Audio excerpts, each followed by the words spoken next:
Welcome to the 126th episode of Just Shoot It, a podcast about filmmaking, screenwriting, and directing. This episode was brought to you by patrons Colin Levy, Gabriella Rosales, and Jake Inslee. I'm Matt Unlow. And I'm Oren Kaplan, and today we have Jay Bushman on the show, an old friend of Matt's and also the expert of experts when it comes to AR, VR, and storytelling outside of your regular realm, right? So, Transmedia, he calls it. But really, what I like about this conversation is he's really very much focused on storytelling. He's a director, he's a writer, and he has figured out how you can create a show, a series, something that's telling a story, but use other elements like Twitter, like Facebook, like other websites and other videos and apps on your phone to enhance that story in a really meaningful way. So It's pretty awesome. Yeah, he is as story-oriented as it gets, so don't worry about it being too techy or too nerdy. He's a big nerd, but he's a story nerd.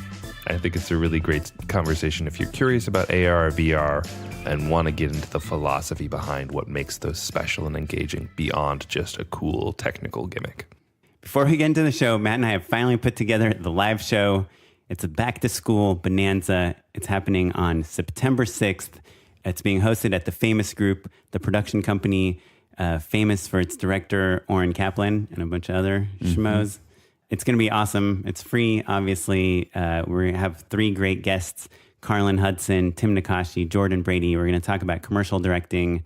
We're pretty much going to give you all the secrets of Jordan Brady's commercial directing boot camp, but for free in an hour of content. So if you can't cram in all that genius, but we're going to try. Yeah, it's in LA. We're going to have food. We're going to have drinks. We're going to have mingling. It's going to be fun. It'll be our third live show, but really our second event for listeners. Second open to the entire public. Yeah. Yeah. And so, I don't know. I'm excited. I think our sound quality hopefully will be a little bit better than last time. We had a couple of technical issues. But either way, come on down, say hi to us, say hi to the guests, and also make a friend with someone in the audience. I think that it's the thing that's the most special about the live events is watching listeners get to interact with each other. Yeah. And for patrons only, we would like to invite you to come a little early. We're going to open the doors for patrons a half hour before everyone else. We are excited to meet them, have them come meet our guests and mingle with us.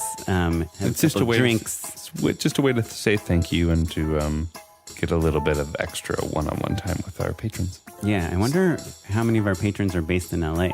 Yeah. Because obviously that will be helpful to going to this event, which is in LA. If you don't live in LA and you are still a patron, we'll figure something else out.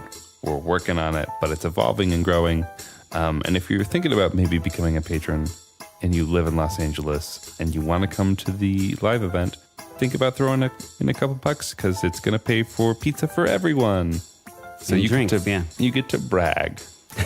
So if you want to check out our Patreon, it's patreon.com/justshootitpod. It helps us pay our editors and put these events together, and we appreciate it. So I think that's all we got. Yeah, that's all our housekeeping.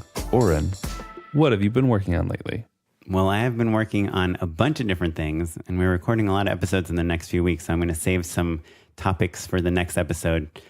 But what I want to talk about right now, because it's so related to what Jay Bushman is going to talk about in a few minutes, is I have a friend that just made a movie, Bill Kiley. He's actually going to be on the podcast in a few weeks. And he's kind of asked me to come help him figure out how to market the movie. There's like a PR company that's being released by Freestyle Releasing, and there's a social media company. They're like experts at making Instagram ads, Facebook ads, targeting people, all that film marketing stuff. But I'm kind of helping him do the shadow marketing. Like today, we set up a Reddit account so he can do an AMA. And I just wanted to talk for a couple minutes about like a recent example I saw of how somebody is marketing their own movie in like this kind of interesting, creative way. And this is someone named Lin Chen. So Lin Chen is an actress, and she just sent us an email. Thanks, Lin, yesterday. And she said, "Hey, I just thought you'd like to see my blog post about your podcast. I'm a big fan. Thanks again. You were so helpful in helping me prep for my directorial debut. here's the announcement of my movie in the Hollywood Reporter. And then she included a link, and it says it's an article on the Hollywood Reporter, Lin Chen to direct indie film I Will Make You Mine, which is the name of the movie. So first of all, obviously, thanks, Lin. Hopefully we were helpful in some way, and we love receiving emails like that. But the point in the story is like, we don't even really know if Lin does listen to this podcast or not. Sure. But she could have done tricked us. Right. But it's not really a trick. I think there's something kind of interesting about when you're making stuff, which I think a lot of our listeners are. You know, we have Ryan Chamley from Australia, one of our listeners, who now has a show on Netflix because he managed to get so many people excited about his show on Facebook. And I'm sure he used kind of similar methods to reach out to people and say like, hey, get the word out. Right. This is what I made and this is why you should care about it. So Lynn, she wrote this, she has a blog. It's called theactorsdiet.com. She told us she found out about us through the crossover episode we did with Alicia Oxy, who has the podcast, That One Audition. And she wrote this blog entry titled How I Prepared to Direct My First Movie. And she kind of wrote about her inspirations. Masterclass, Just Shoot It, the podcast, a book called Like Brothers. That's the Duplass Brothers book, right? Yeah. I've been meaning to read it. And then I'm guessing Lynn probably emailed the Duplasses. She probably emailed Masterclass. I saw Mark liked the tweet. Oh, really? Yeah. Yeah. So then she went and she tweeted about it. It says like, oh, so, you know, so-and-so liked the tweet that you're tagged in. Oh, right. And I was like, well, that's fun. Yeah. So I wonder if Mark Duplass will start listening to Just Shoot It. Hey, Mark, this is an open invitation. Yeah. If you want to be a guest. We'd love to talk to Jay. Yes. If you want to be a guest, maybe your brother can hook you up. But yeah, so it's kind of like, I mean, it's like a transmedia marketing thing. And right, I don't know that she's going to reach millions of people, but she obviously knows that people that are into indie film probably would listen to a podcast like this or know who the Duplass brothers are. And so she kind of found an angle to talk about her movie that involves us and then tweets about it. And then obviously you and I retweeted it or at least liked it. So I don't know. It's just like a really smart way to market. And that's what I'm working with Bill to do on his movie. So his movie has a lot of young surfers in it.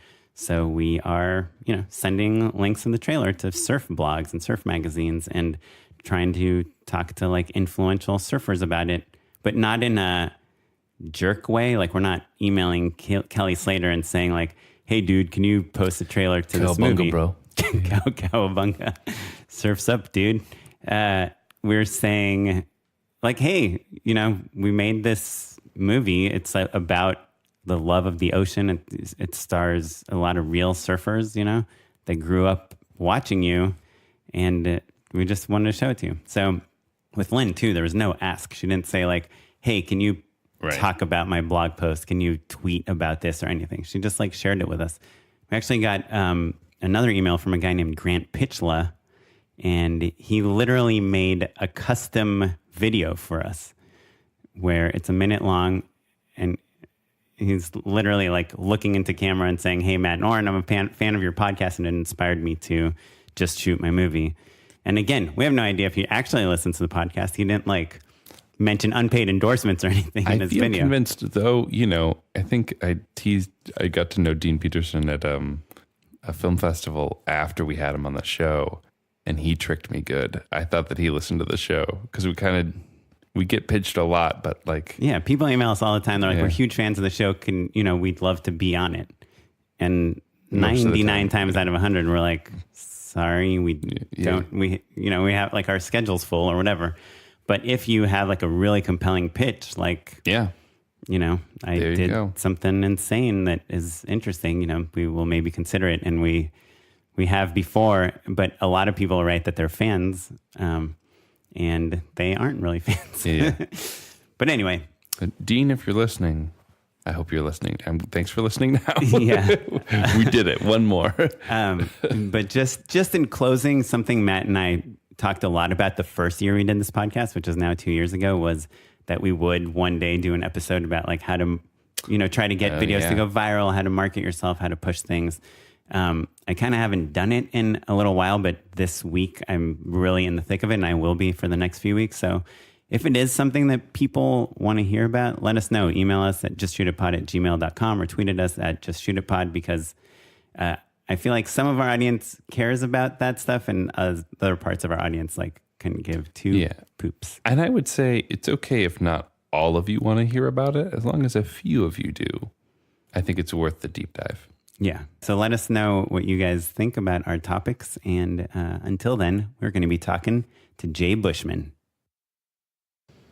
Okay, we're rolling. All right. Here with Jay Bushman. Jay Bushman, old pal. In his house. So happy to be here. And so great to see you, Matt. Yeah, man. It's been too long. It's been ages. Every time I see Matt, I embarrass him a little bit by reminding him that Squaresville is, to this day, still my favorite web series of all time. And I always counter, you need to spend more time with high maintenance. But Jay, thank you so much for being on the show. I always think of you as the kind of the leading expert, the perpetual leading expert in emerging storytelling platforms and styles and genres. Like, you are the AR, VR, ARG before it's cool sort of dude in my mind. So give the listeners a little bit of a rundown of how you describe yourself and what you've done. Oh man, that's a podcast episode unto itself. Actually, I give this talk at conferences quite a bit, and it's titled Transmedia Storytelling. No, really, what is it? Because we've been using this term for 10 or 15 years, and nobody likes it, and everyone argues about it. And the joke we use is you put two transmedia creators in a room together, and pretty soon you'll have three definitions of transmedia. I may be one of the last people that actually is still using it. I just haven't given up because I haven't found a better word. Mm-hmm.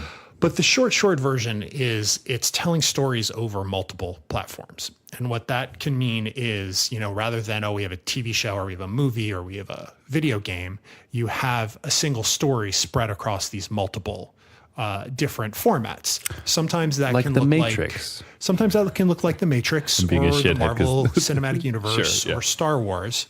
And that's one version of it where, you can watch Rogue One and not play Battlefront, and Rogue One is a complete and total experience for you. And that's sort of one version of it, but there's a whole other version where each individual piece doesn't stand on its own, that they all, the story will cross boundaries from one medium to another, and you can use multiple formats to tell a single cohesive, coherent story. And that's kind of where I've spent a lot of my career is in that sort of field. And is the appeal of that it's just more immersive? It's more immersive. Immersive is another buzzword that is getting a lot of play these years. I guess it's more fun. You have to, there's more touch points as a viewer. You're not just watching a movie. You're clicking on a website. You're tweeting at someone or whatever. I will say that for me, how I got into this was I started my career kind of on a traditional track. I went to film school and I was directing indie films, and then I started writing stuff for myself to direct. And then I sort of at some point made a switch to as a director who wrote to a writer who directed. And then I kind of moved away from the directing. But in 2001, and I don't know if you remember the Steven Spielberg movie AI. Sure. Yeah. Haley Joel Osment. Yeah. So there was this. It may be my favorite Spielberg movie. No, it's not. Yeah. Come on. I love Have you seen any other Spielberg movie? Yeah, and I've seen AI pretty frequently. I rewatch it with some regularity, and I didn't say I think it's the best, but the one my favorite, right? Jurassic Park is tricky too, because that kind of triggers some, Next time you watch it, watch through the closing credits, and you'll see a little credit block for a bunch of characters who aren't in the movie. Lyasala, the Red King, are two that come to mind. These are characters from the alternate reality game that started about 4 months before the movie came out. This is before we had the phrase alternate reality game. We just didn't even know what this thing was. It was just this immersive story / marketing campaign that unfolded everywhere.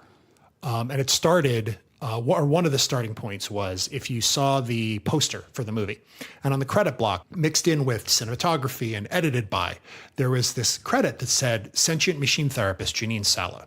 And if you were like, what the heck is a sentient machine therapist? And you Googled Janine Saller. I guess this was so long ago, you would have Yahoo'd her or Right. Alta Alta Vista'd Vista, her. yeah. But if you Alta Vista'd Janine Saller, you found her website, which said it was the year 2142. And yes, I'm a therapist for robots. And oh, this is the website of my granddaughter. And oh, here's the website of a friend of mine who works as a thermal engineer. And he has this AI controlled sailboat that he really loves. And oh, but he recently died in a boating accident. And then this pop-up message pops up with this really menacing music and says, go away or you'll get hurt. So you're like, well, of course I'm going to keep looking around. And so you keep poking around this website and you find this page that has a puzzle on it. And if you solve the puzzle, it gives you the URL of another website, which is the coroner's office website, where you find out that the friend did not die in an accident. He was murdered. And this is the start of a 6-month-long murder mystery thing that unfolded on like hundreds of websites, the posters, the TV spots for the movie had clues in them. There was things in newspapers. There were live events. There was this just thing that unfolded, this story world that was connected to the movie AI, but a story in and of itself. And I got sucked in as a participant. And when it was over, it was like I couldn't go back to just normal, quote unquote, normal storytelling. And it really kind of rewrote some of my mental DNA. And did how you tell stories? So you read the poster. Yeah. What was your entry How did you point? get in? So a lot of the people, me included, got in through, there was a post on Ain't It Cool News that started tracking all of this stuff. And very quickly, if you remember, the AICN forums were not the nicest place in the world. Right, it's like the 4chan of Yeah. 2001. And so very quickly, someone started a Yahoo message board for people who were interested in solving this game. And they called it Cloudmakers because that was the name of the AI-controlled sailboat. That was the Cloudmaker. So the Cloudmakers message board became this hub of where people congregated to play this game. And that's kind of how I got sucked into it and quickly discovered that there was a small group of fans who were the moderators of this board, several of whom lived in New York, one of whom lived a few blocks away from me. And eventually we started having in-person meetups of all the New York players. And I would make sure that she got home all right. We would share a taxi. Years later, we would re-meet, and now we're married. No. Yes. That is incredible. Yes. And years later, I got to meet the creators of the game. And one of the things that they often said was they measured the success of their games by the number of wedding invitations they received. We are not the only, we call them Cloudmaker couples. We're not the only one. But it was a real hallmark of how much engagement this kind of experience could create. So I got really interested in this sort of, how do we use the internet as a storytelling Wait, device? so is AI your favorite Spielberg movie? No. Actually, we got to go see an advanced screening of the movie. A part of the game was gave us a way to buy tickets. And we all went together and we saw it and we were like, the game's better. But also at these screenings, they handed out posters, and the posters were not for the movie. They were posters for the game. And up until that point, we didn't know who was making it. Like, it never announced itself as like the AI game. Like, it was just this thing that pretended it was real. And so finally, But you knew we got it launched off of the credit block. Yeah. But no one ever said, yeah, we're doing this and it's a marketing campaign and come see AI opening on. But we finally found out who was behind it at the screening. And it was a small unit deep within Microsoft Games. And what we found out later is that it was started by a couple of people who were working on the Xbox. When presented with the news that Microsoft had acquired the gaming rights for AI, they were like, how are we going to build an Xbox game out of this? Right. And so this was their solution on how do you make a game with these rights that isn't like a shooter about a sad robot boy. Right? But this is today now considered the first alternate reality game. And it kind of kicked off this whole wave of how do we use the internet to tell stories? And it got me really interested in that idea. And so as I moved to LA and I was still kind of working on a more traditional track and writing screenplays and TV specs and all that stuff. But on the side, and did you work on anything we would have known in the traditional world? Not at this time, no. And I'm getting frustrated, like, when you first moved to LA and you counter how monolithic the system can be here. Right, you're like walking through mud. Yeah. And one of my particular bents as a storyteller is I am always interested in doing adaptations of classics. It's just something I'm always interested in. My original background is in the theater. And so I'm always like, we can take a Shakespeare play and we can put it in space, or we can, take this and put it over there. And I spent a couple of years working on this passion project that was an adaptation of the Shakespeare play Coriolanus. And what I learned is never say the word Coriolanus in a meeting, because your meeting will be over. Yeah. Oren and I both were like, yeah, sure. Yeah. That Coria, one. What? Yeah. Anus. Neil Gaiman. It's one of his lesser known plays, but I got a chance to see it years ago when I was living in New York with Ralph Fiennes. And it just blew my mind. It's one of those things you're like, it's a Shakespeare play I've never seen, I've never read, I don't know this story. So it felt real and new. And I was like, ugh. But yeah, so this is around now, we're getting to about 2006. And 2006, 2007 is this inflection point with the internet where people are starting to say, hey, wait a minute, we can use this to go directly to our audiences. And you have musicians like Jonathan Coulton. There was a big moment in 2006 or 2007 when Jonathan Coulton made a record and sold it directly to his audience and did not go through a record company. Right. Now, today, that's like not a big deal, but he was like one of the first people to do that. It was a revolutionary idea. Yeah. Oh my God, can you do that? You had writers like... self-distribution. Yeah. You had writers like Cory Doctorow, who would put up one of his short stories on his website, give it away for free, and his book sales would go up.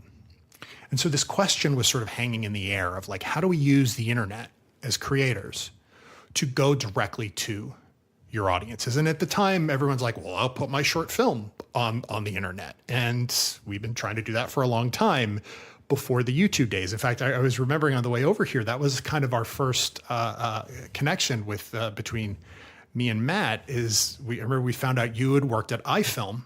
No, Atom Film. Atom Film. But right?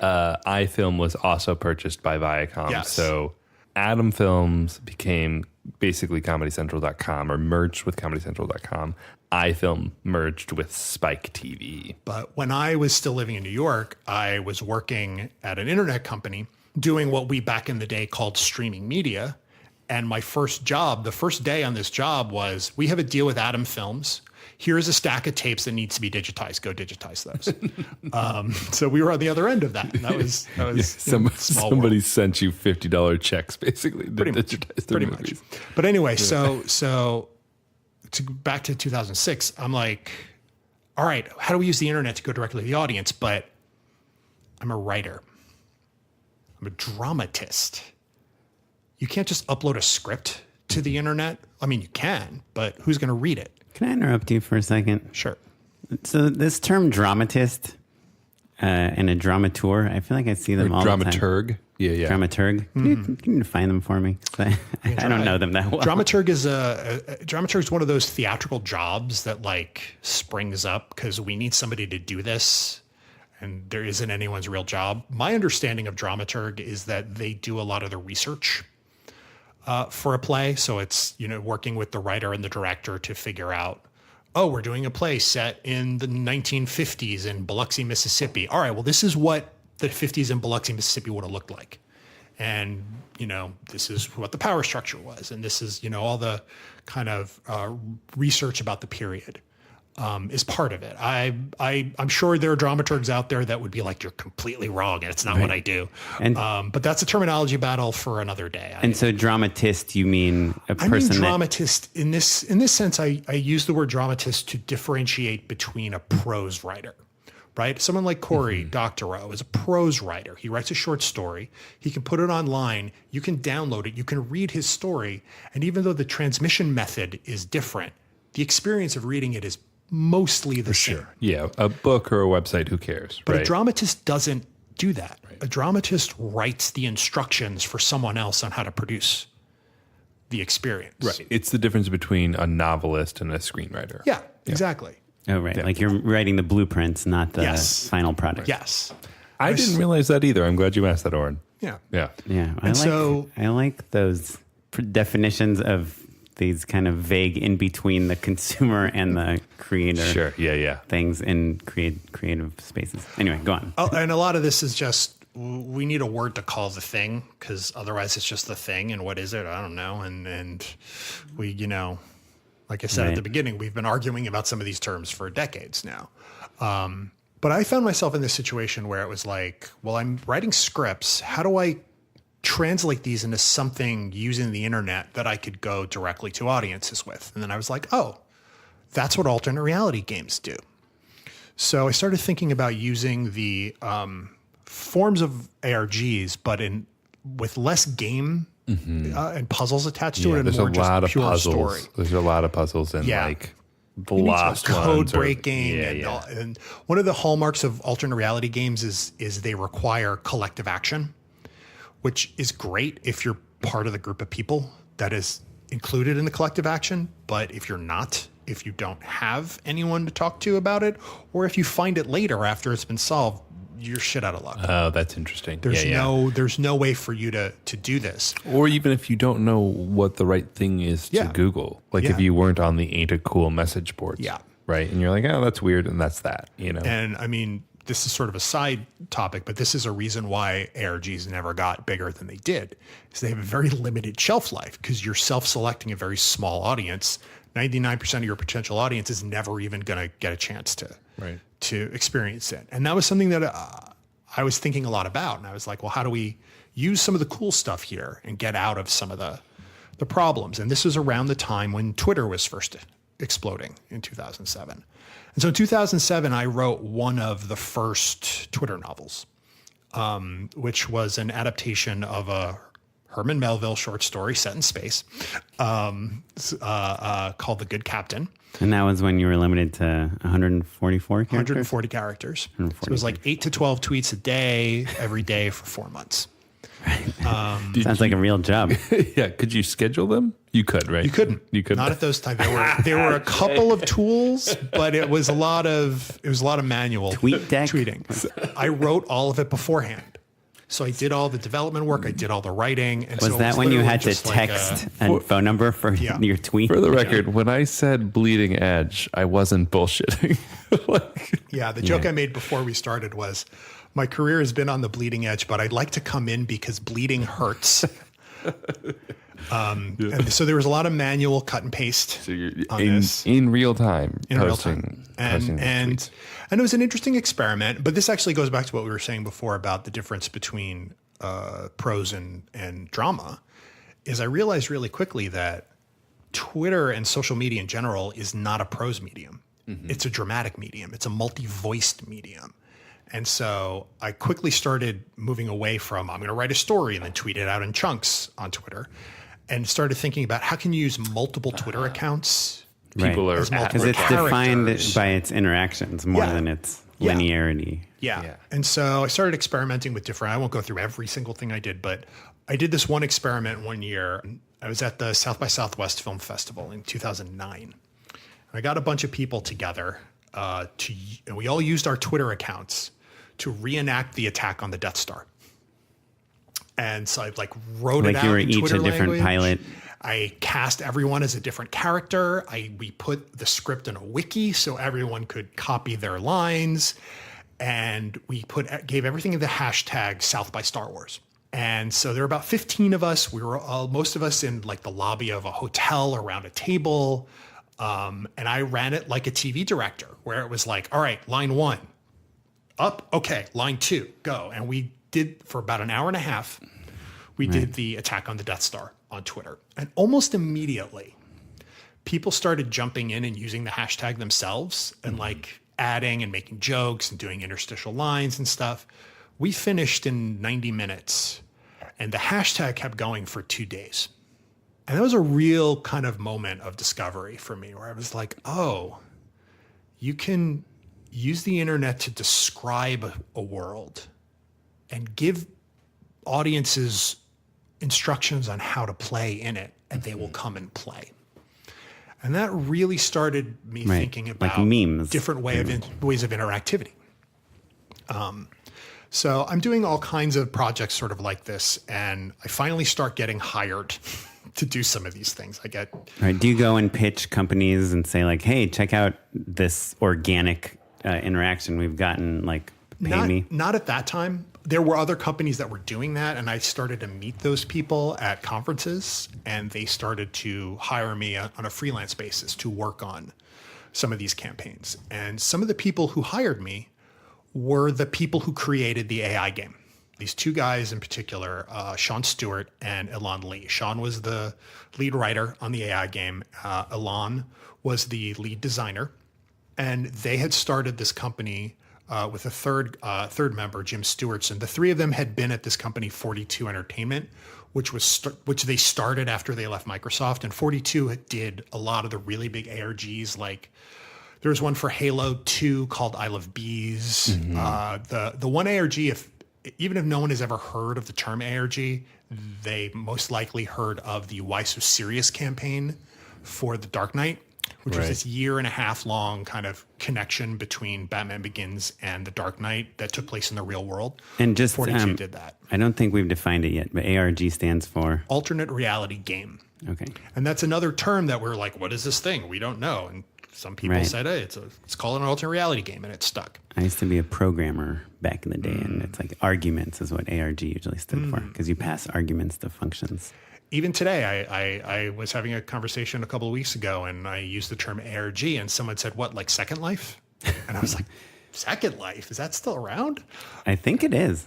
Yeah, I think so. I mean, well, but I know Lost did like Lost a compendium Yes. web series, but I remember like 5 years ago, maybe Ben Affleck and Matt Damon did this show where someone was like had a bunch of money, and was running across America, and people were supposed to find them and get the money. Yeah. So marketing campaigns leapt on this stuff because it's like, oh, look, it's a thing, and we can tell a story about the thing we did, and that's cool. Right.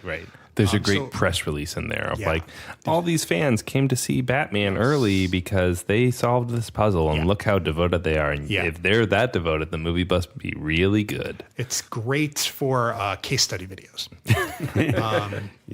So anyway, Sean, Elan, and Jim had started this company, Fourthwall Studios, when they left 42. And they started hiring me to work as a freelancer on some of their marketing campaigns for other projects. And then a couple of years later, they got investment to build a studio. And so Fourthwall Studios became this kind of attempt to build what a 21st century interactive content studio should be. And they hired me, and they hired a bunch of other people who had kind of come up in this space.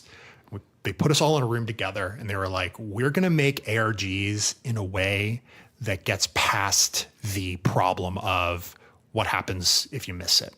And the line that they always used, and that like became one of our company lines, was an ARG is like a rock concert. It's like Woodstock. You spend 3 days in a field with 20,000 people, and it's the greatest experience of your life. And then you go home, and you leave a field of trash behind you.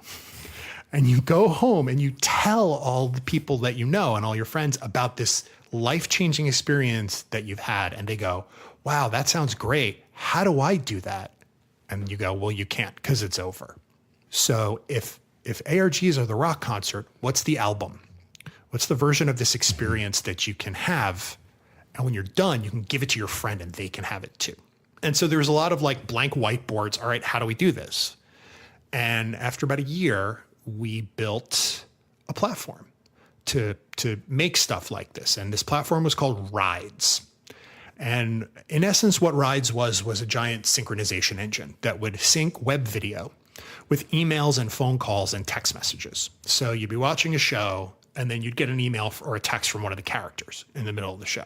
The killer feature of this platform was how it worked with your phone. Mm-hmm. You'd be watching a video, and a character on screen would have their phone ring. Your phone would ring, character on screen would start having a conversation with someone on their phone. You would pick up your phone, and through it, you would hear what the character was hearing on their phone. So you'd hear the other end of the conversation. And the conversation would go back and forth between the screen and your phone, and it would stay in perfect sync. And we did a lot of testing on this. And what happened all the time in all of our testing was this would happen and people would freak out. They'd be like, oh my God, this is the coolest thing I've ever seen. Sorry, and you have an app on your phone? It's not an app. It's your actual phone. So you just give the site your when you info and sign up for an account, you opt in. Like then there were fallback ways. Like if you don't want to give your phone number, there are other things for it to do. But we would ask for their phone number and their email address and their and permissions. And kind of standard stuff that like when you're creating an account on a website. So you don't necessarily think like this is 2011, 2012. Okay. So we make this platform and we start making shows for it. And our first big flagship show was this show called Dirty Work that I was a writer-producer on. And Dirty Work was a show about a late-night crime scene cleanup crew in Los Angeles. It starred Marilyn Rice Cub, Jamie Clayton, who went on to be on Sense8. And we spent a lot of money on it. It looked really good, but also it used the Rides platform to put you into this world of like late night LA. Via your phone. We made 3 episodes of it. And was Ray William Johnson in it as well? Am I misremembering? I feel like we did another show with different him. thing. Okay. Yeah. We ended up doing about a dozen. There were about a dozen shows that were done on Rides. Dirty Work was the biggest one. I got to create a show that I created in a row. We did the pilot episode. It was an animated steampunk adaptation of Dracula, or actually just a section of Dracula. It was called Airship Dracula, and it was in this kind of parallel version of reality where there was a steam-powered internet in the 19th century. So, you'd had like versions of Twitter and Facebook that were skinned to look like Victorian era. Sure.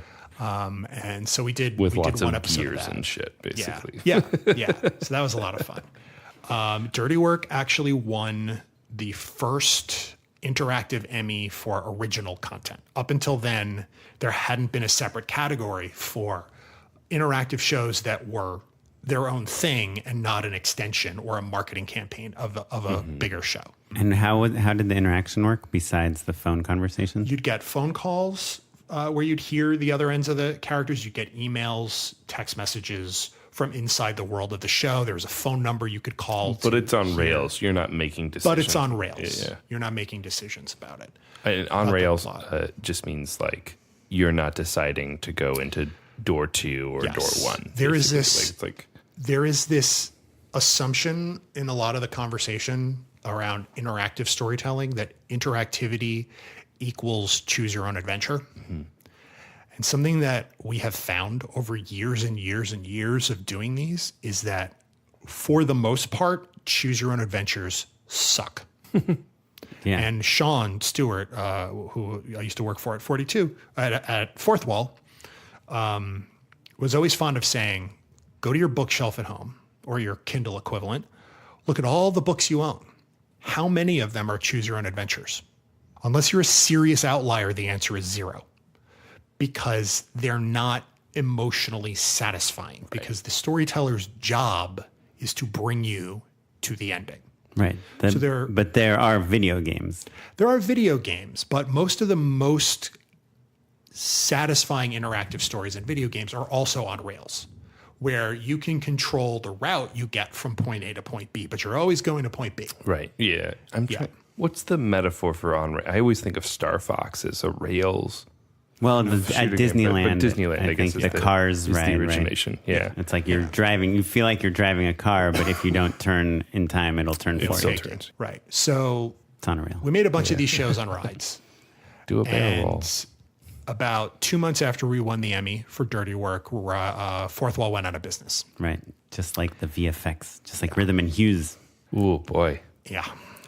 Yeah. One of the things, and there were a lot of reasons, but one of the reasons is we discovered that what we Your phone thought was bills so were cool. Our phone insanely bills high. were insane. but what we discovered More was unlimited that this text. amazing interaction, this like, oh my God, it's on my phone. Like, this is the coolest thing ever. When it's the first time it happens.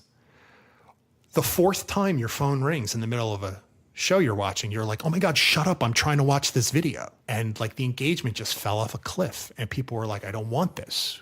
I don't want this. This is interrupting me. And so we kind of realized we'd gone down a wrong path. And so the company folded in 2012, which was a real bummer. But And you were working there full time. Yeah. Writing, directing, producing, creating. producing. There's a running. job in the interactive field, in the ARG field that we call experience designer. So while this kind of was imploding at the same time, I got invited to join a project outside of Fourthwall. And this was sort of the thing where everything kind of exploded for me. And I had the ability to take all this interactive and transmedia and social media storytelling experimentation I've been doing for 10 years. I really put it into a single project on a large scale. And this project was the Lizzie Bennet Diaries. The Lizzie Bennet Diaries ran from 2012 to 2013. It was an adaptation again. It was a modern multi-platform adaptation of Jane Austen's Pride and Prejudice. It was created by Hank Green and Bernie Sue. And I'd known Bernie just from the new media From the community, internet, basically. From the internet community. What was town. he from, or what had he done? He had directed a bunch of things, a bunch of web series. He had one called Compulsions that had won a couple of, I guess, streamies Yeah, I think that sounds right. At that time, like the Los Angeles internet scene was really vibrant. Like the idea that we could all create things and put them online and share them with each other.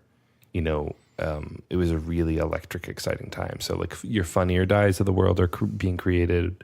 Adam had just moved down here, so there was like, there were startups happening all the time. So it was just like this moment where it felt like we were at the advent of the future and that we were going to be able to own and create our own content on our own terms and, be able to live that life forever, basically. Yeah, it was tremendously exciting.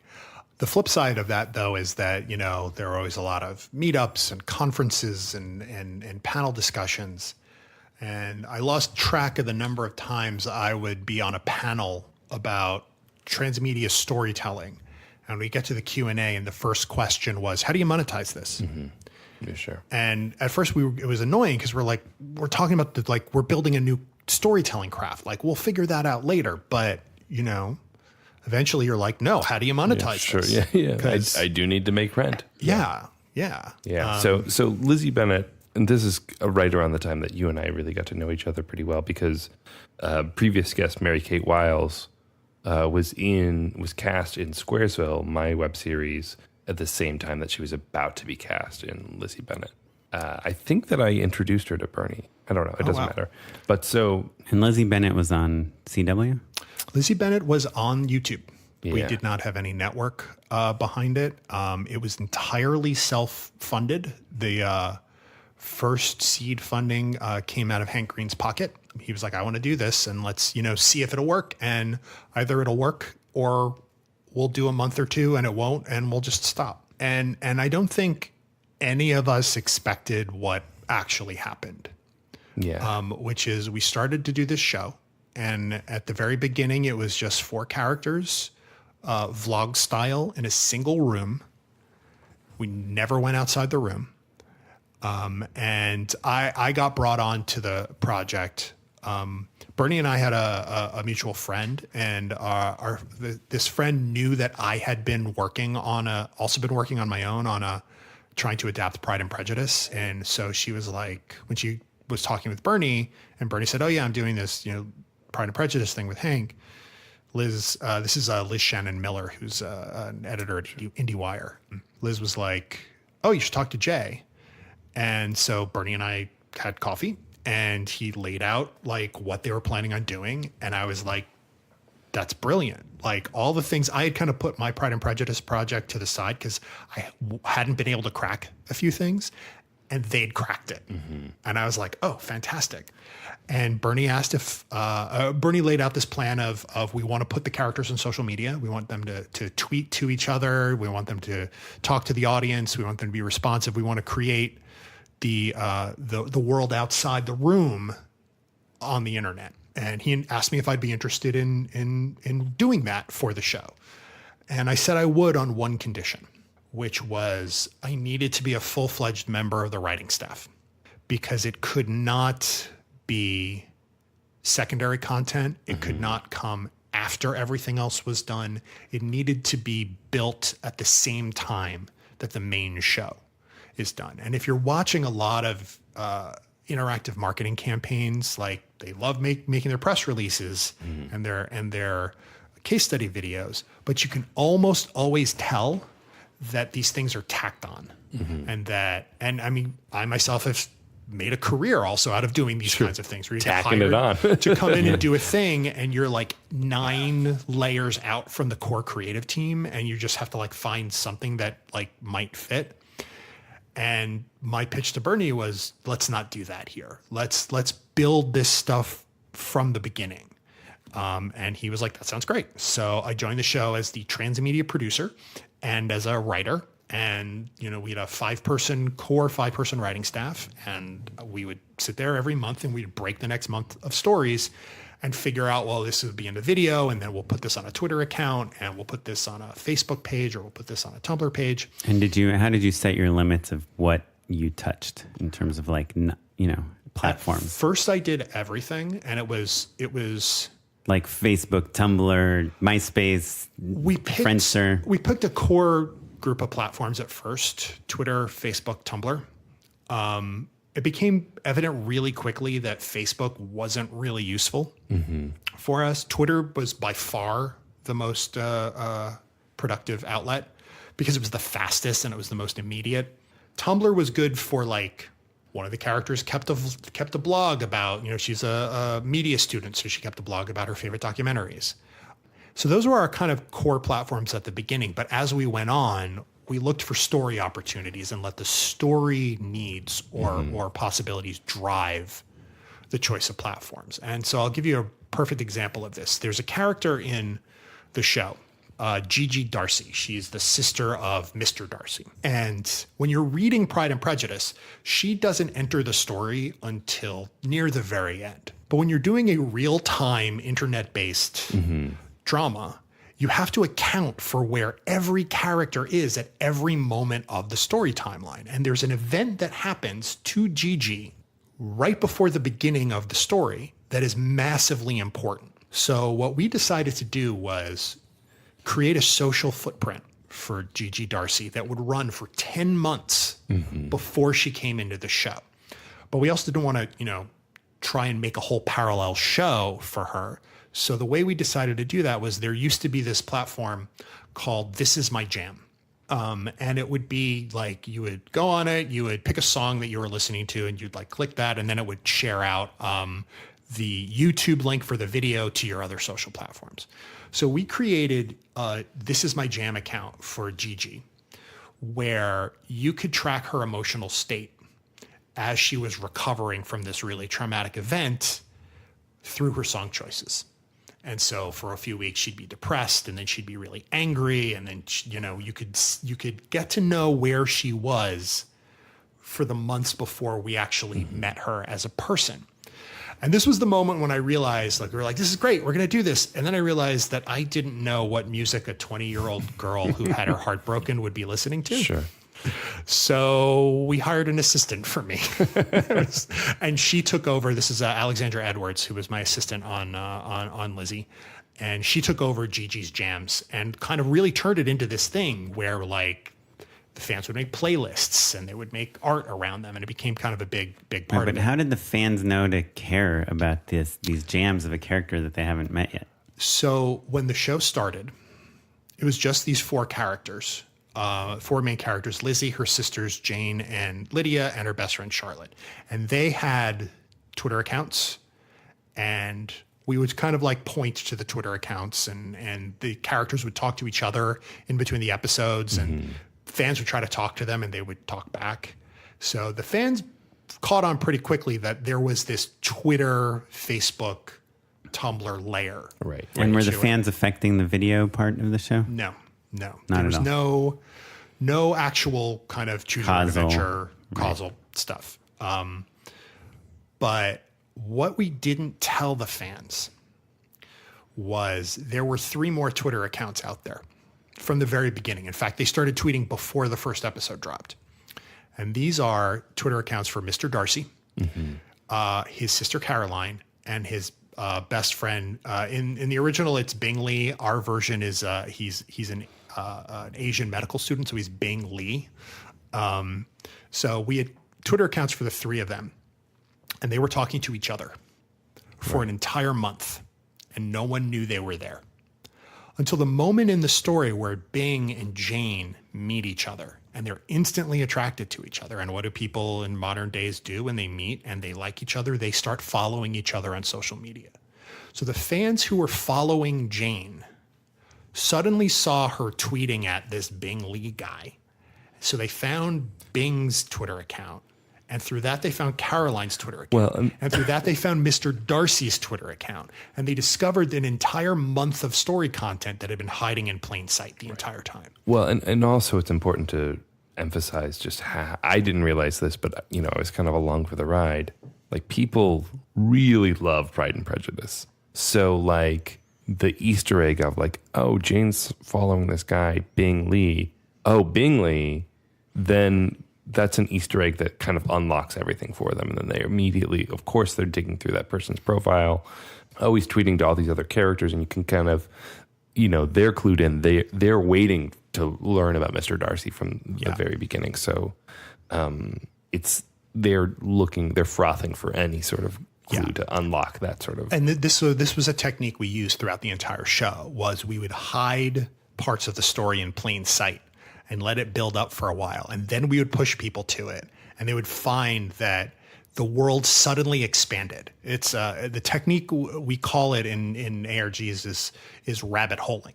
Is like you fall down this rabbit hole, and suddenly this story world is so much bigger than you thought.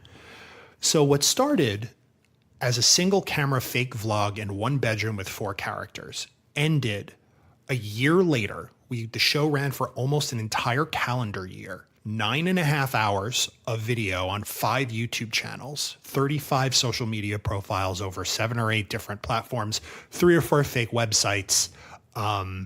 It's the longest video adaptation of Pride and Prejudice in history. We beat the BBC miniseries by an hour and a half. And we won. It's the first YouTube distributed series to win a Primetime Emmy. And we hit this fandom that, like, we all thought this was going to be fun. We had no idea the response it was going to get. And how many people were engaged? By the end of the original run, if you aggregated all of the individual, like 161 episodes across the different YouTube channels, we were north of 40 million aggregate views.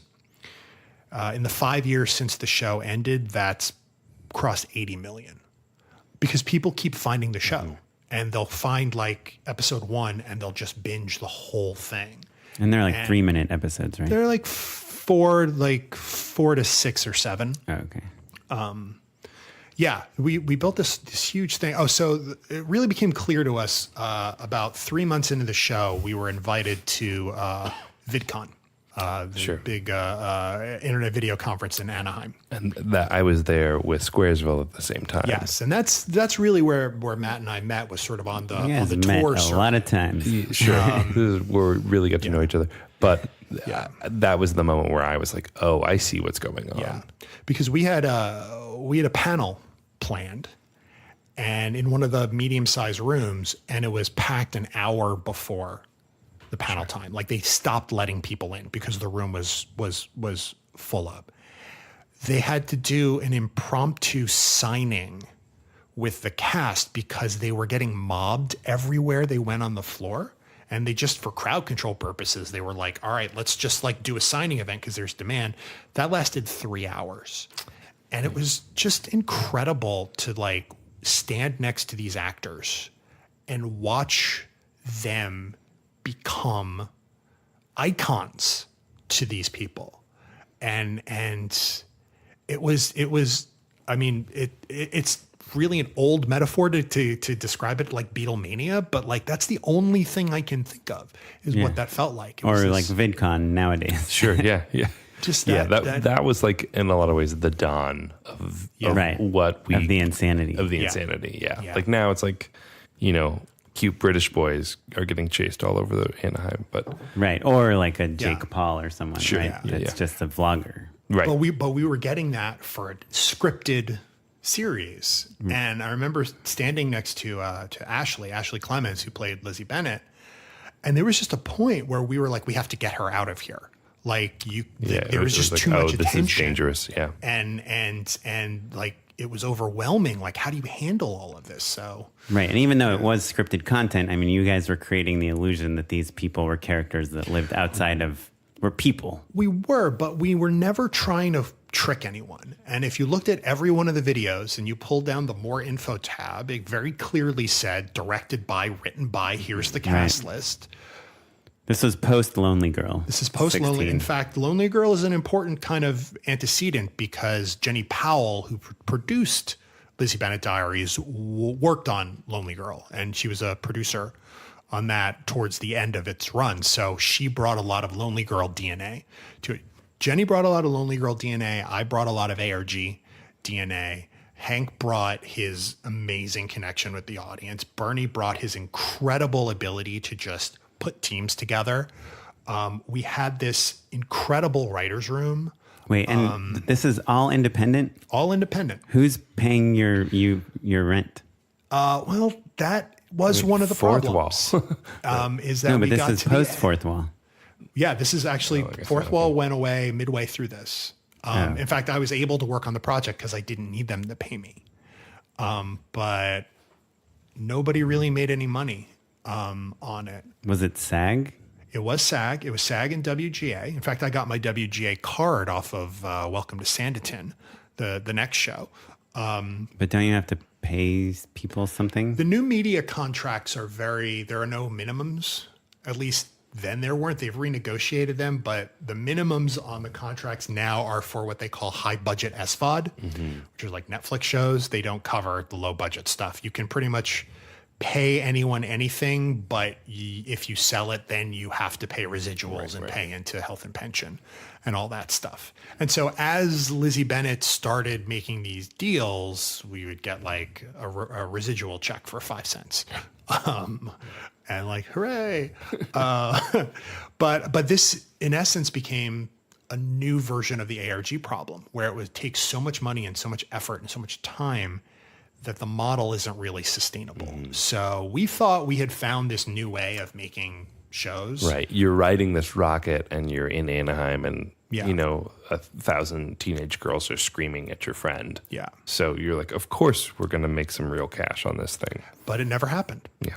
And one of my main projects since is solving that problem is we have a format that engages people, that gets people excited, that people want to pay for it. So the other end of this story is towards the end of Lizzie Bennet's run, fans kept asking us, are you going to put out a DVD box set?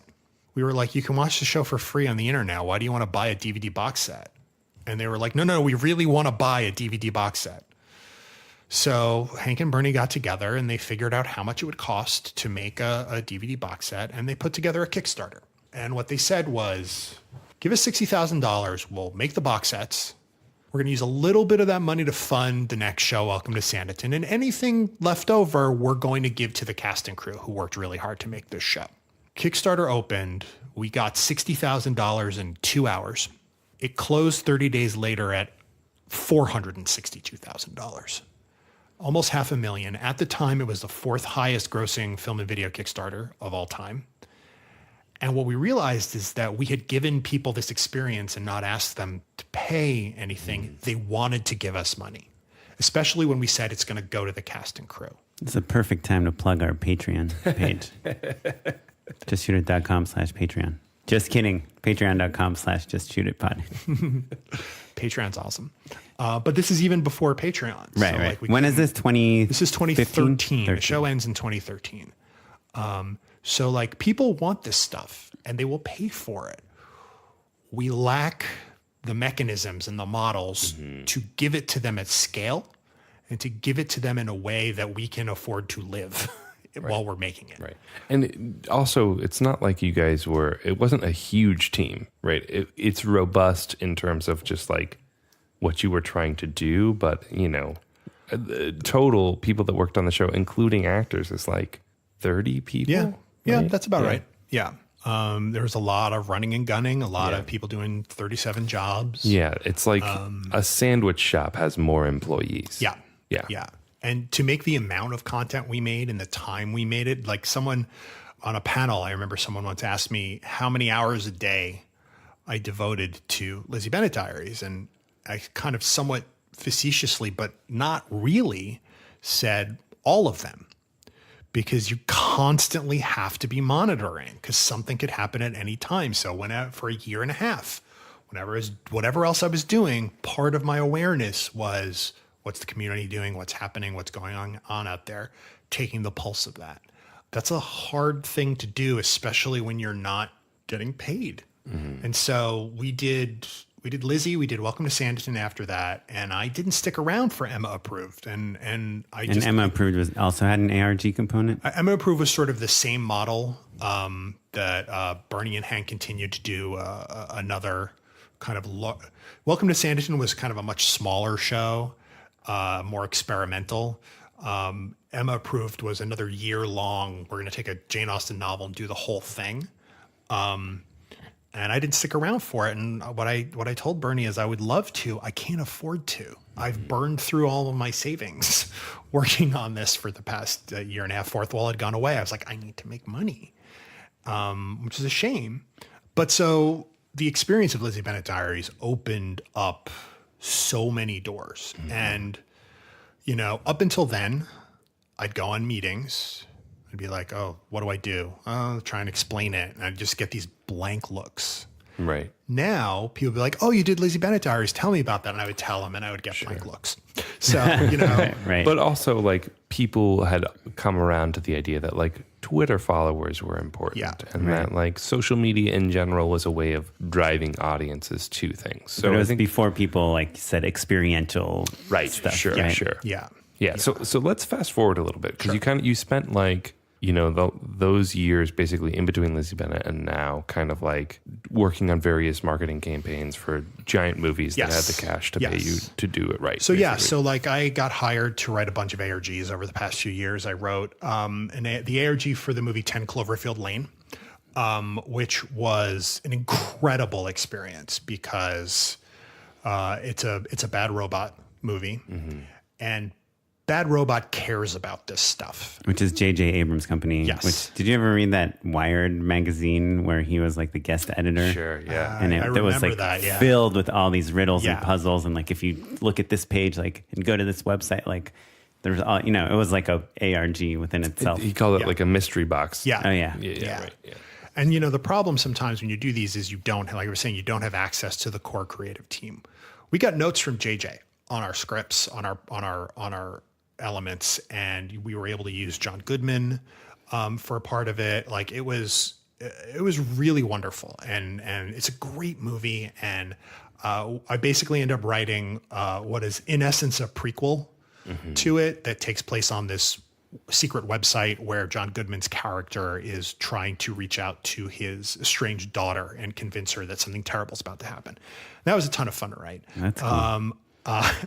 The next year, they brought me back. That was for Paramount. Paramount had Cloverfield and so, as the movie. Obviously, you probably can't answer this, but what kind of budget do you have to make like a ARG for 10 Cloverfield Lane? On a studio ARG, they don't tell me that.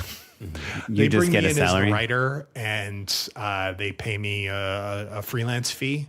And I come up with ideas, and they tell me that's too expensive. And I come but do you think it's like in the millions of dollars? No. Hundreds of thousands. Closer to that. Yeah. So because you have to obviously tailor your ideas to that budget. Yes. And a lot of times on the big studio projects, they already have an idea of what they want to do. So the next year I wrote an ARG for the movie Arrival. Oh, cool. Which was really interesting because we had 4 players. There were only 4 people who followed this ARG. In total. I see. Gotcha. And it was really kind of discouraging. Was that one where you had access to like Denis Villeneuve? We did not have access to, the only person we had access to was the screenwriter, Eric Heiserer, who was really helpful. And we would like email him questions every so often. But this was a more typical kind of experience where. And this is before the movie comes out. Yeah, it's before the movie comes out, but the movie's done. Like I got hired and I get to see the movie. But you can't spoil it. No. No, and that's actually a big part of the job is how do you find a story to tell that doesn't step on anything that happens in the movie. Right. And that movie has such a twist that kind of is what makes that movie good. But what we discovered is that the reason we didn't have, one of the reasons we didn't have any players is nobody knew what Arrival was beforehand. Right. And so compared I started to 10 Cloverfield Lane, which is a Cloverfield cinematic universe movie. Right. Right. I started arguing that we should package this story for after the movie's release. Because you walk out of seeing Arrival and you're like, oh my God, that was amazing. I want to know everything about this. That's when you have people's attention.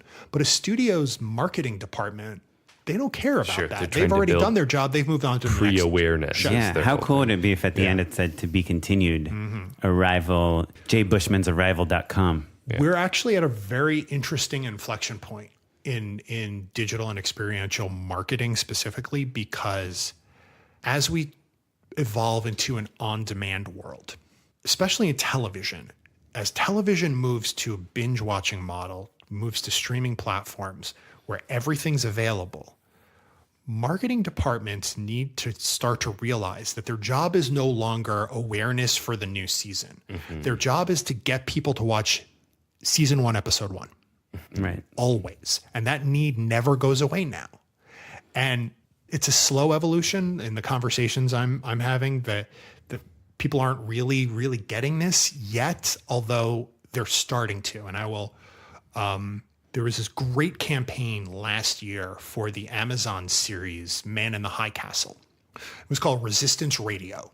And you would go to this website and had a graphic of what looked like a 60s radio, German, and you could tune the dials on it. And there were 3 stations. And on each of these 3 stations, there were DJs broadcasting from the neutral zone, telling stories about life in this alternate history universe. And they produced an album of 18 American standards by modern artists doing interpretations as if rock and roll had never happened, because in this timeline, rock and roll never happened. And so they would play this music on the radio stations, and then in between the songs, you'd get these little bits of story. Did not connect to the current season of the show at all. It was just about, this is our world. Come check out our show. Start episode 1. It was brilliant. That to me is the future. And do you think people found it? Yes, people found it. It was a pretty big success story in the interactive marketing world. It was done by this agency in New York called Campfire, which is I've worked with them in the past. They're really often on the cutting edge of stuff. They did. There was this giant Westworld campaign last year at Comic-Con. It was a small immersive theater thing where you got like a white hat or a black hat, and you had this little. They built that. They did the thing this year at Comic-Con, which was Purge City, which was like a Party City store, but in the world of the Purge, where you would get Purge supplies.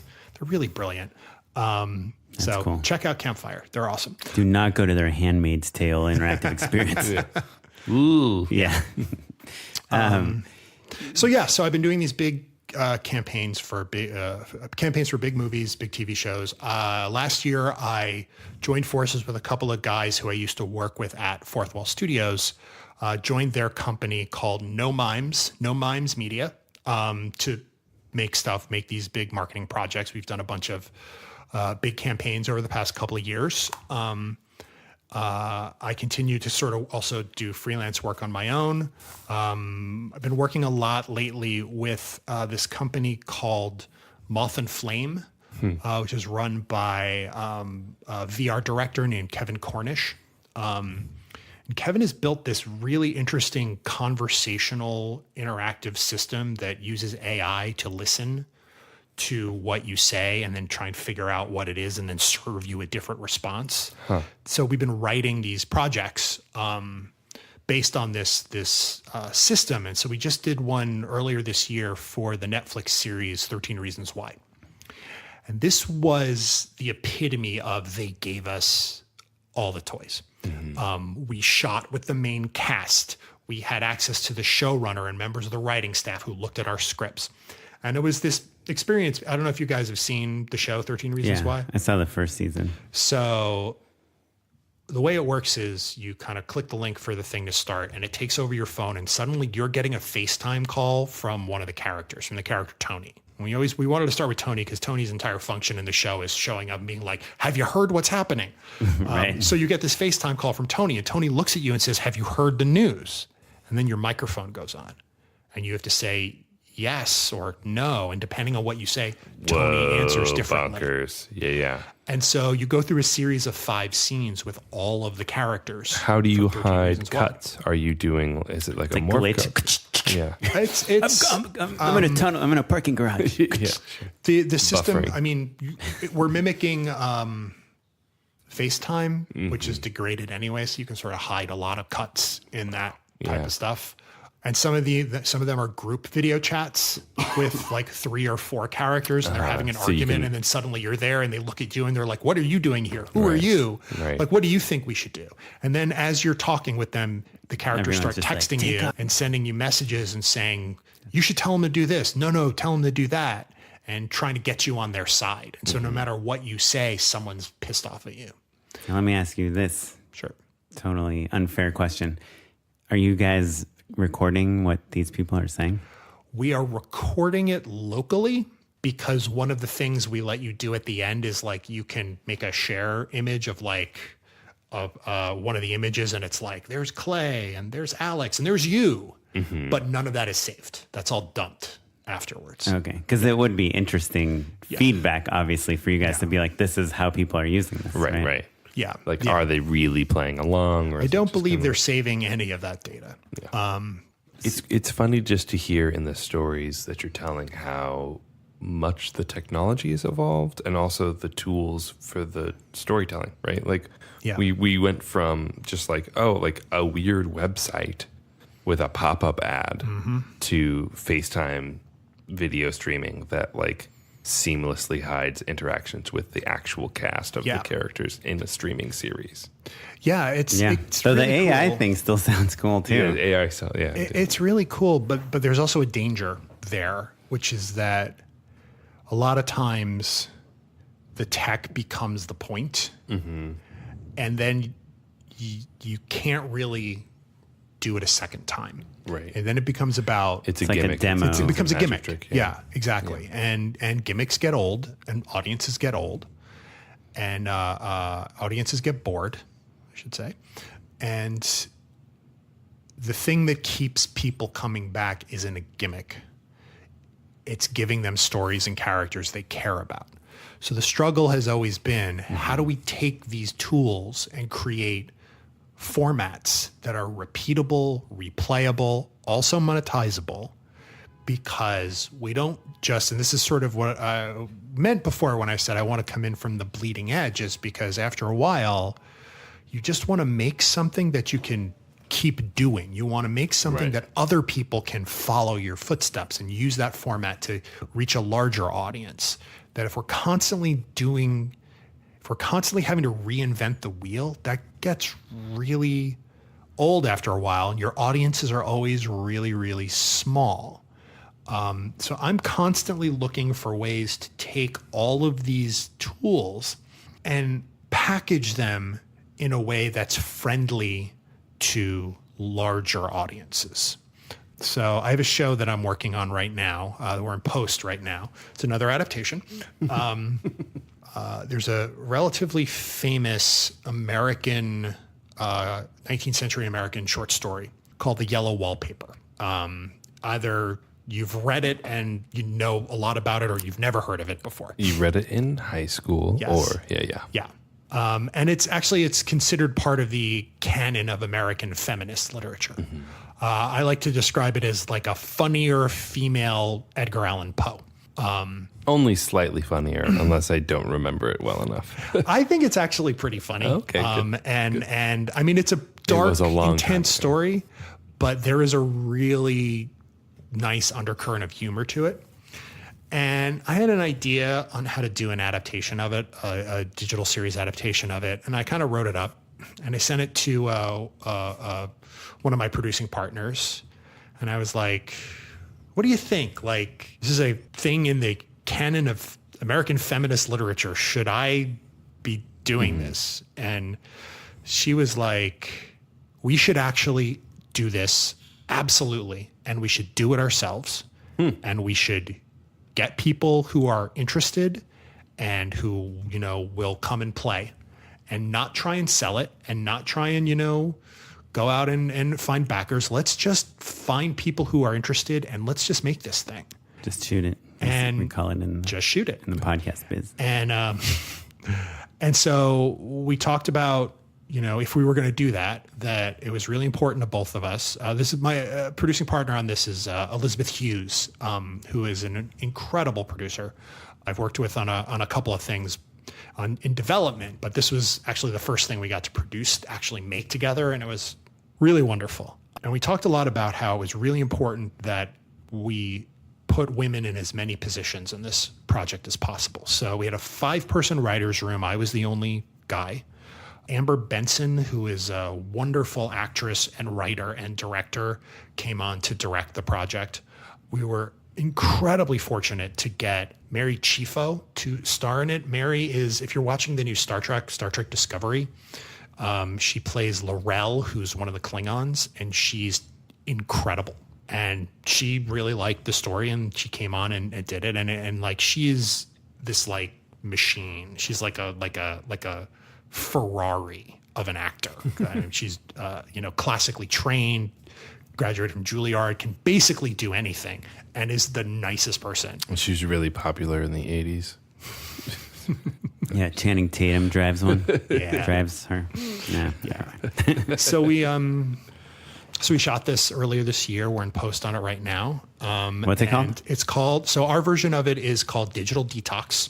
The idea was that in the original, it's a woman who is depressed, and so they sent her to the country alone, where she's not supposed to do anything, not even write. She's a writer. She's not supposed to write, so she will get better.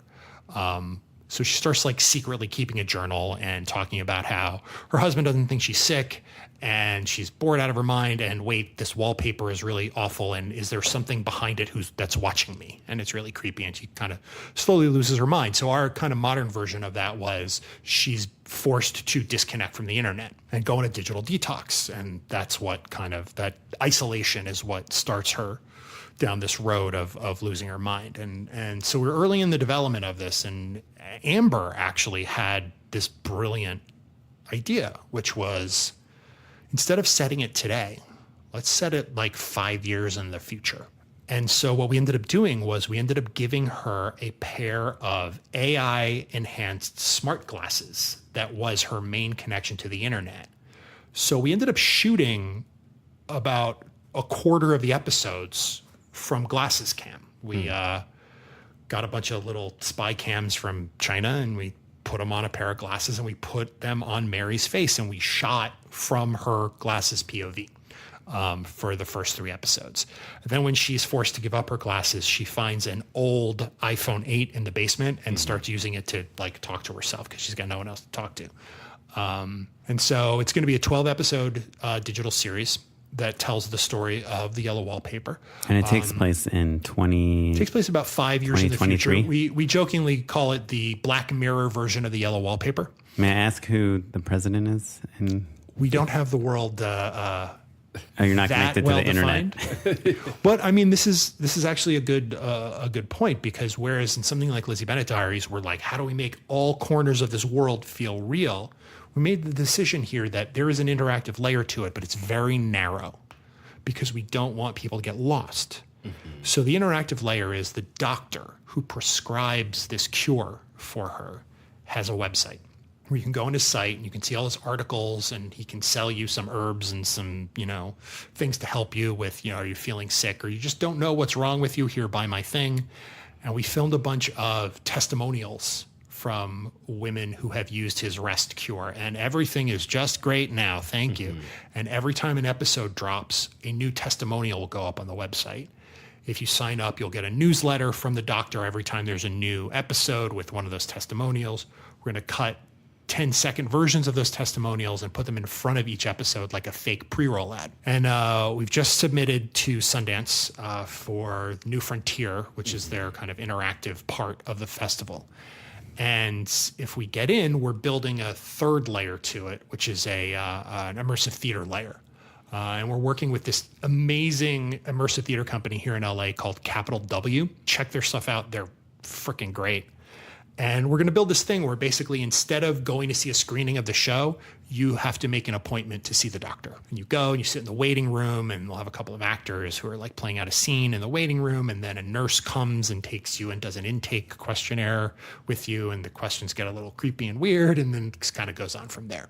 So it's this sort of multi-layer immersive experience, but each layer is really narrow and really targeted and all meant to support the main show. That's awesome. Yeah. Well, I wanted to ask you a question about this. Sure.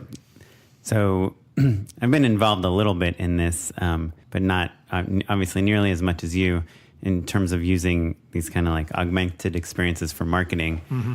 Something I'm trying to think of something that might be applicable for our listeners. Let's say our listeners have made a web series or a independent feature or something that they're trying to market. What's like an inexpensive, what's kind of the best, for lack of a better word, stunt outside of the movie that you've seen that actually works, that gets views, that, obviously there's like, let's do a challenge, like the Ice Bucket Challenge, right? Built around this movie. Let's make a website. Let's make social media accounts for our characters. Like, is there anything easy? Because the other thing you brought up is like, what's the pattern here? Like, because we're drawing people with new ways to do this, but are there existing ways that are reliable and inexpensive, something that just basically takes a lot of work but not a lot of money? And you can say there's no answer. This is a hard question to answer, because when you use them for stunts, they only work once, maybe twice, or you just have to keep finding new audiences. I would say actually the most important thing that you can do is use social as a way to create a relationship with your audience well before you're asking them to see your show. Mm-hmm. This is the mistake a lot of big marketing companies do, is all they care about is marketing to their audience. And then when that is done, the unspoken message becomes, go away. Right. We'll let you know when we want to market to you again. And audiences know that and can pick up on that. The antidote to that is to create a relationship with your audience that just transcends the individual project. Kickstarter is really good for them. Kickstarter, Patreon, these things require this. Mm-hmm. That if you don't create that relationship, then your project won't be successful. Someone who's actually doing a really good job of this stuff is Mary Kate. Mary Kate Wiles has a Patreon where she's constantly just making things for her audience and filming things as she's making stuff and bringing friends on. And it becomes creating an ongoing relationship that transcends one individual project. It's a lot of work. But do you think it has to be about your personality? Do you think, like, let's say you're a director that doesn't like to be on camera much. Do you think you could still do that? I think you can. I think podcasts are great for that. Noted. Yeah. You guys should think about doing a podcast. Have you considered that? Such a good idea. Yeah. All right. I want a royalty. This. No. Yeah. But there are loads of things that you can do, but it always goes back to why. Like, if it's just for tactical reasons, if it's just for stunt reasons, people will feel that. Yeah. Do you remember that campaign? I think we've talked about it a bunch, where that girl was levitating. It was like for the reboot of The Exorcist or something. Or Or it was for some horror film where it was like this girl, they rigged this whole coffee shop to make people fly up. That was into the Carrie. air. Oh, yeah. Yeah. Carrie. Yes. Right. Yeah, that was great. That was Yeah, an awesome obviously that's campaign. not an inexpensive stunt, but it's also not exorbitantly expensive or requires a But ton the of really time. cool thing about that campaign was they solved the broad audience problem, right? Because there were two audiences for that. There are the people that walk in that have the experience, but that's 20 people, 30 people. Right. And there were the millions of people that saw the video. The video is actually the main Marketing experience. Yeah. Right. Yeah. That it's the evidence of this thing that happened that becomes the phrase that gets used in the experiential marketing world is social proof. There's this social proof that a thing happened.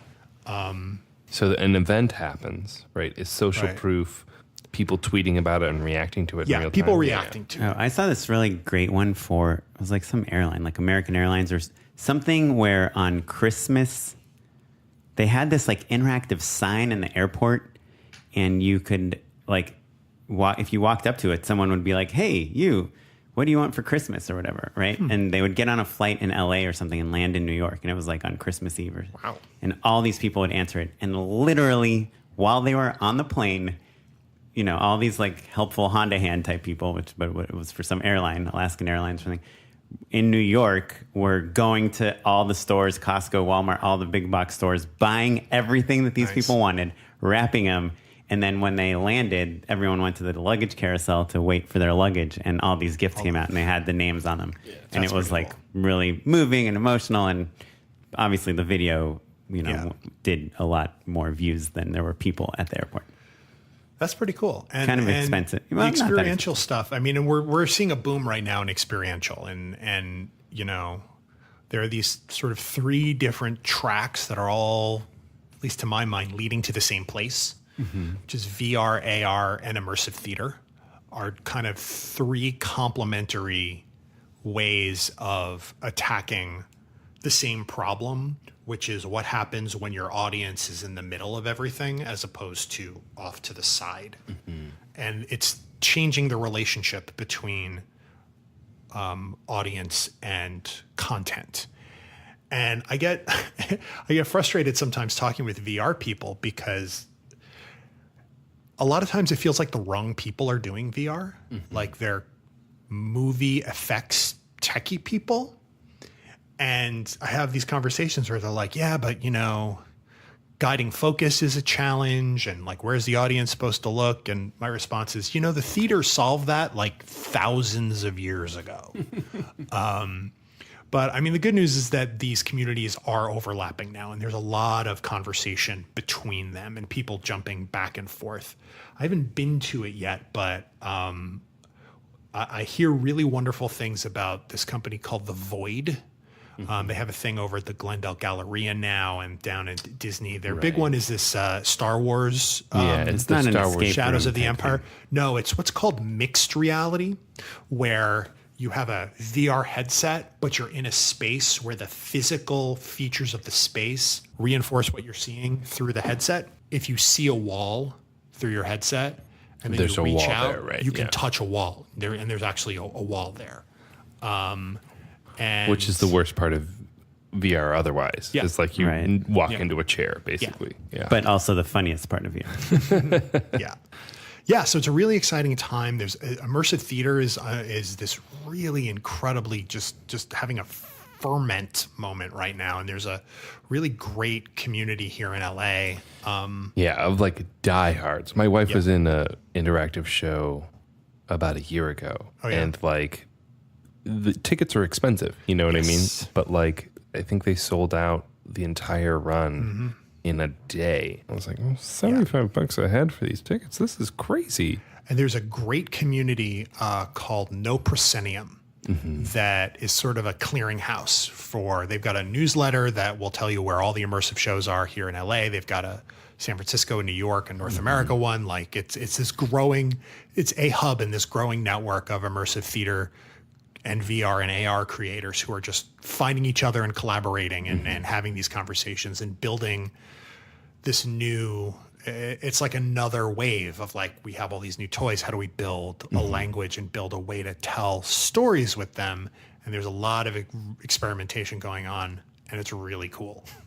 This has been really awesome. You're already segueing on your own to endorsing things, which is our final segment of the show, the unpaid endorsements segment. Unpaid endorsements. My endorsement is going to be for a plain old, regular old, non-interactive television show. Ooh, what is that, Jay? Tell us. Currently showing on AMC is the show Lodge 49. Oh, is it good? It is extraordinary. That's great. I love it. It's like, the best way to describe it would be like it's a cross between terriers and John from Cincinnati. Two things I haven't seen. Yeah. Well, you should see Terriers, certainly. John from Cincinnati may or may not be someone's cup of tea, but Terriers is a great show. But Lodge 49 is set in Long Beach, and it's very much like a laid-back, weird, I don't want to go so far as to say stoner, because that's not quite right, but it does have some elements of that. It's this guy who is a surfer who can't surf anymore because he had an accident. He was actually bitten by a snake, so he can't surf anymore. And he's not really going anywhere in life. And then one day he finds on the beach a ring, which is which belongs to a fraternal order, something like the Masons or the Elks. This fictional order called the Lynx. And he finds his way to the Lynx Lodge in Long Beach, Lodge 49. And it seems like it's going to provide meaning, or these hints that there's a larger design going on in the universe. And whether or not there is or not, the show doesn't really want to tell us. There might be, there might not be. Some weird things happen, but it's also very kind of like laid back and natural. There isn't a whole ton of plot. It's just a fun world to hang out in. It stars Wyatt Russell. Kurt's son, right? Yeah. He looks exactly like his father, Kurt Russell, but he has also inherited the comedy chops of his mother, Goldie Hawn. It's like the perfect combination of those two actors. So we look forward to every episode, and I can't remember the last thing that I watched that made me so happy while I was watching. Oh. And then the prospect of watching another episode just fills me with delight. Nice. Awesome. Well, that sounds great. Lodge 49. Lodge 49 on AMC. Oren, you got anything, buddy? Yeah, two real quick ones. One is I'm watching Godless on Netflix. It's a Western. I don't like Westerns. Why don't you like Westerns? Why would you say such an insane thing? Because it's just like flat land with some wooden houses that are probably going to burn down in a few scenes, and horses and hills. I don't know. There's nothing to look at. Gruff old men and like women wearing like 500 different things. I don't know. It's just, to me, boring. But everyone kept saying Godless is good. And because we live in LA, there's a lot of signs about Emmy nominations around. And I've just been seeing all these signs. And I heard someone say, some woman was on some podcast. She's like, yeah, I feel like a lot of women don't like Westerns, but you should watch Godless because it's amazing. And I was like, well, I don't know. If even this lady who says she hates Westerns loves it, I better give it a try. And the pilot's awesome. I'm only 3 episodes in, but I really like it. Keep watching. It's good. Have you watched it? I've seen it, yeah. Oh, cool. Yeah. Yeah, so I'm enjoying it. I stand for Michelle Dockery. Like, she is incredible. Well, I didn't watch The Crown at all, but I knew she was on it, and I knew people loved it, and she's really great. And Jeff Daniels is, I mean, you love him on The Newsroom, and he's just like the total opposite character on here. Yeah. He's just, and Dumb and Dumber. He's like, I know incredible. everyone knows he's an incredible actor, but it's like, I don't know that he gets the like De Niro-esque acclaim that he deserves. If I remember correctly, there's a scene in, I want to say it's episode 2, and this is the moment where if you get past this scene, you're good. And I know a lot of people that could not get past this scene. It's like a 15-minute sequence of Jack O'Connell breaking a horse. Yes. And I know a ton of people that were like, out, done. nope, not interested. But if you get past that, I think you're okay. Yeah, it's, it's rated R, it's graphic, but it's good. I didn't feel like it was like gratuitous or anything. The other thing, I'm working with this image researcher now. So, you can hire people to help you pull images for treatments and stuff. Ooh. Because sometimes you're like in the middle of things and a treatment's due tomorrow. And she sent me like a WeTransfer link with like an 800 megabyte zip file. And she's like, yeah, just download this. And I was like so frustrated because you can't look at that on your phone. You can't look at the images. You can't give notes. Yeah. You have to download you need great internet. WeTransfer. So it made me really appreciate, like the first image researcher I ever worked with, what he sent me was this website called pixieset.com, Pixie set.com. And I think it's primarily for like wedding photographers and stuff to share like hundreds or thousands of photos. But it organizes the photos so well. It's so fast. The quality is super amazing. So if you're ever like, I don't know how other people do it. When I make a treatment and I need 20 images, I'll probably pull like 800 images, and just like start putting things together and looking at things. And it's just like this great way to look at things together. So pixieset.com. It's pretty cool. Sweet. Check it out. Awesome, man. Pixie Set. That sounds nice. I'll tell you what, I hate WeTransfer. Pixie Set. I'm writing that down. Well, my endorsement is a comic book called Monstress that won the Eisner this year. It's really incredibly illustrated. The world building is awesome, Jay. You would love it. And it's kind of like this, basically takes place in this sort of fantasy-esque world where there are kind of different factions of human type people, some of which have like more magical abilities and some of which are kind of more involved in enslaving the magical people. And I love a good faction story. yeah, it's pretty solid. And there's like the world building of like the different guilds of like, the badass dusk shadow viper ladies and the nuns who eat the children, and there's all sorts of stuff like that. And like I said, the illustration is really incredible. So I'm just in the first collection now, but it's great, and everybody's like pretty vicious and unlikable in a way that's really empowering and cool. So Monstress is what I'm into right now. Cool.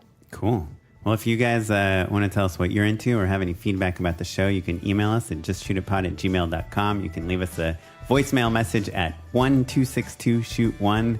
You can find us on Twitter, Facebook, Instagram, everything. We're at justshootitpod. And I'm on Twitter at SmiteyPyleg. I'm at Mr. Matt Enlow. You are tweeting all of Harry Potter over the past 7 years. Yeah. I wish. You can find me pretty much on any of the platforms at J Bushman. Just J-A-Y. first name, last name. Yep. I'm pretty, easy to find. Nice. And Jay, you've got a podcast you should plug real quick. I've got a podcast that is totally different from all of the stuff that we spoke about today. The podcast is called Flushing Transit Authority. It is a storytelling podcast about two New Yorkers who live in Los Angeles and still have the misfortune of being fans of the New York Mets. It's pretty laid back. We just try and make sense of why we care about this thing so much over such a long period of time, and we have a little fun. Well, this episode was edited by Christopher Robert Gray. Our webmaster is Ewan Williams, and it was produced by Madeline Rosewat. The music you're listening to right now is by the artist Jahzzar and was provided by the Free Music Archive. Cool. Well, thanks so much, everyone. Bye. Bye.